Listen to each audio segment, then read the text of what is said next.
The Indiana General Assembly is halfway through the 2024 legislative session. WRTV State House reporter Meredith Hackler breaks down where everything stands, what's next, and the potential impact on you. Many people say that the most important thing a kid can learn in school is how to read.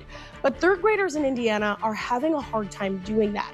A bill that passed out of the Senate would address the issue, but not all lawmakers are on the same page. To send these kids on through school without the ability to read sets them up to struggle throughout the rest of their education and very often for the rest of their life. Senate Bill 1 addresses the fact that 1 in 5 students can't read effectively by third grade. The bill would require kids to be held back who can't pass iRead by the end of third grade. That portion of the bill created concern among lawmakers on both sides of the aisle. This is not individualized by any stretch of the imagination, and it's concerning. That's the thing that gives me pause is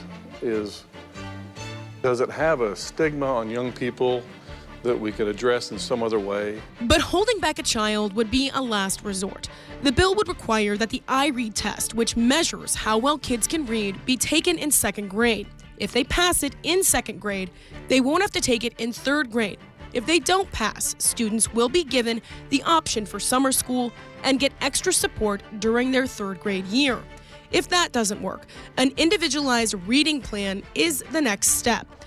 After these steps are taken and the child still can't read, then they will be retained. Senate Bill 1 passed and now heads to the House.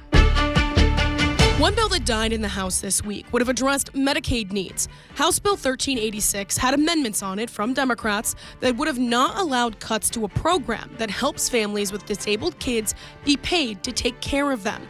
The proposed cuts come as the state has a $1 billion shortfall in the Medicaid budget. Speaker Todd Houston says they're working through the process. We want to be responsible to the most needy, some of the most needy Hoosier populations. We also are trying to find a way to be fiscally responsible through it. If there was one or two things that were wrong, it certainly could have been fixed in the Senate and called it down. We could have had a thorough discussion. With your Legislative Week in Review, I'm Meredith Hackler, WRTV.